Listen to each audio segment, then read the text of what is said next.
Welcome to another how-to anime video. It's your boy Otaku. Here on this channel, we give our raw opinions about our favorite animes. And so for this video, we're going to be talking about the Attack on Titan story, and then we're going to focus more on the final season. For this video, I want to talk about the overrated elements of the Attack on Titan story. So let me just preface this by saying there are a lot of good things about Attack on Titan. There's iconic characters, there's iconic character moments. So I just want to start this off by saying there's a lot of great things about Attack on Titan. Like, the higher highs are very high. Like, one of the best moments in Attack on Titan is like Reiner revealing himself to be the Armored Titan. These are very big moments in just anime in general, and a lot of Attack on Titan is very character driven, and we come to like, as viewers, many of the characters in Attack on Titan. So when you have characters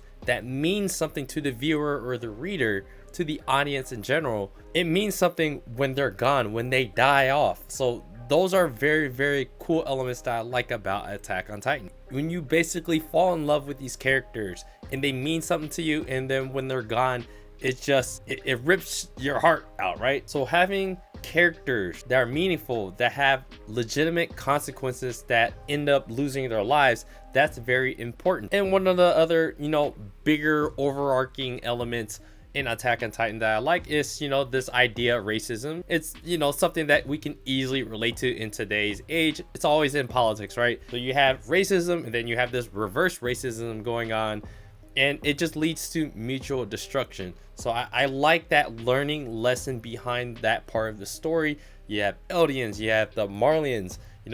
The Eldians were, dominating the world for a very long time, and now they're taking a step back, and now you have the people that were being oppressed. Now they're the ones oppressing them. So what does this lead to? It leads to Aaron's rumbling. So it's kind of a destructive thing that happens in the end. I kind of like that as the story, as a learning moment in the story of how these characters got there. And then one of the best elements, especially in the final season, is the action, man. It's one of the best action, even though it's split into like 4 parts. There is a lot of action in it that I really like. As a whole story, as you start to peel back the layers of how we got to this point in the final season, it just starts to get, kind of lame. Like, I'm just not that big of a fan of the story parts of the show. I actually have like quite the laundry list of things I actually don't like about Attack on Titan.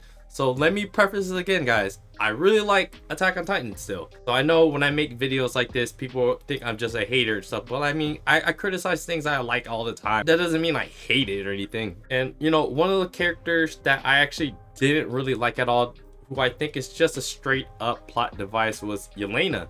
Yelena is a character where she kind of just showed up to be that very specific character to push the narrative forward. There are plenty of characters in multiple series that are kind of like a plot device in that way, but you don't want to feel like they just came out of nowhere just to make things happen. Like, you don't want that to feel it. You want it to be weaved into the story more naturally. Her motivations and everything, it just seems very bland, and it's just not that believable to me. I just wanted to be famous and be a part of history. That's basically what Yelena's character is, and she had such a significant portion of how the story plays out. And then you have the Eldian history, right? When they did that episode, when they did the Eldian history of Ymir and stuff like that, it's a really crappy Bible history of something significant as how the Attack on Titan story got to how it was. It's kind of dumb. It's just kind of dumb. I don't really like Ymir. She was a slave, and then she kind of had this Stockholm syndrome deal going on with the king. It was very lackluster, right? You would think something as significant as the Titan history, they would give it a little bit more oomph, I guess, a little bit more care to how they present that history, because of how important it is. They didn't even give Ymir like a voice. So maybe that was an artistic thing that they did, but at the end of the day, it just felt like something that they had to cram in there in order to make the whole story, more fleshed out. So there's people, I guess, that maybe like the whole twist of the Attack Titan being able to see glimpses of the future. So that is actually one element that I just don't like. So imagine making the ending something that is inevitable because your future self is telling your older self and telling your father, hey, you must do this because of the outcome that you're gonna get. Imagine being Aaron's father who gets bullied by a future Aaron into killing and slaughtering a bunch of people because you're too much of a puss to stop yourself from murdering people. That's something that, you know, that's a hard pill to swallow for me. To me, it just to make the story make sense, it felt like very contrived and cheap. It's like the story needed a one size fits all answer into how the story is gonna end, and it all just being this twist of being able to see parts of the future. It just seems like a very hacky power to get conveniently to make the story make sense, if that makes sense to you guys. And that's why I kind of don't like Yelena, because she was there purposely to just drive the narrative forward. Here's a character that came out of nowhere, and all of a sudden I don't really care what the Marlians or Eldians are gonna do.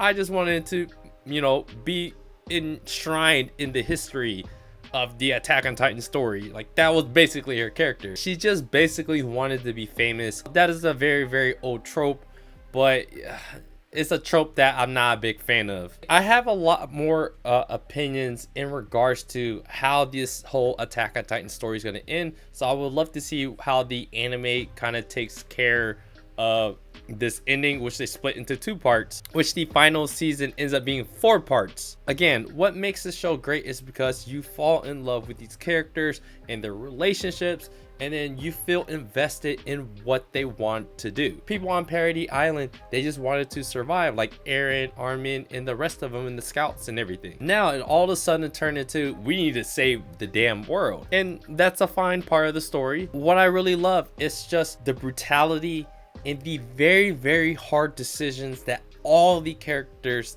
have to make. They had to kill people.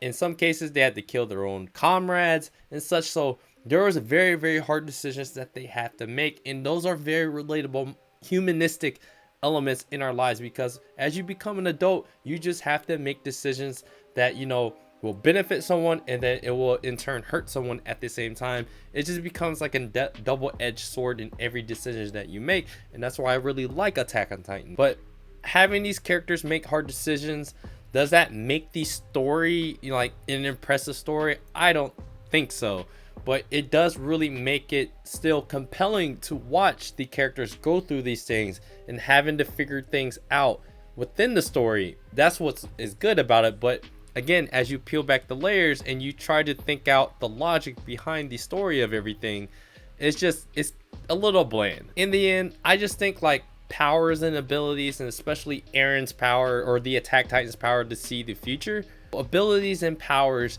it's just there to accentuate the emotions, the purpose, the motivations behind what our humanistic traits will lead us to.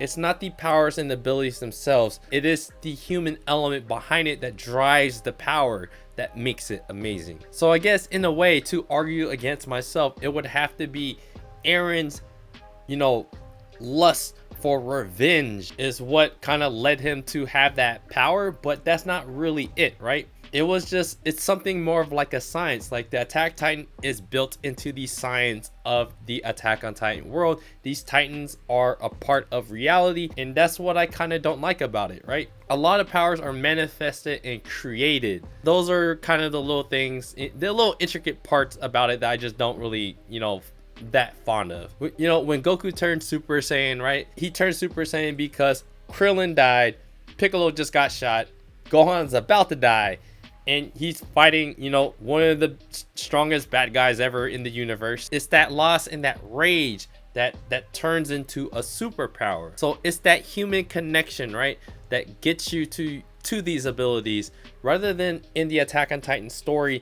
It's just wrapped in the reality and the science of what's created in that world, and that is like the subtle difference that I'm trying to explain. So yeah, I don't think I have like that wild of an opinion when it comes to Attack on Titan story. I think a lot of people thought or I think at least some people thought the ending, at least for the manga, it was kind of rushed. A lot of things were quickly just explained and moved on, and you know, those things are kind of swept under the rug while you have all these exciting, all of these very big characters are dying out, making their own sacrifices, and they're having these epic moments. Those are the moments that are carrying Attack on Titan, at least in the final season. Let me know what you guys think about the Attack on Titan story. I mean, in the very first episode of part 3 now, in episode 1, the 1 hour special that just came out, I mean, I still enjoyed it. It started off kind of slow. A lot of things that get explained, it's just kind of just like whatever. You know, there's things that are rushed, right? Things that are rushed, like the Annie Armin relationship, liking each other. That was like, okay, it's kind of out of the blue. They did do the Hanji scene when she helped, you know, buy them a little bit of time. I really like that scene. But then again, there's already multiple moments, you know, the previous commander, all these other characters before Hanji died, they all have their moments where they die. So if they keep doing these moments, you know, you start to lose that feeling of, oh my gosh, someone important just died. If it happens over and over, you know, it just, you kind of lose that feeling. Okay, here's another important character that's died, here's another important character that's died. You know, you can only do that so many times where you feel like, okay, you know, I don't really feel that much about these characters dying no more. You just come to expect it. It's the unexpected part of those characters dying that make it matter more. So once again, guys, just let me know what you guys think about the Attack on Titan story. I still enjoy it. The higher highs do outweigh a lot of the other overrated elements of the story. I just don't really like the kind of lore behind Attack on Titan. I don't, what's to come. I'll probably make more videos as the anime finishes out. The ending, there's a lot of things I don't like. I hope they change up some things, or maybe they do multiple endings. That would be really cool. So yeah, let me know what you guys think.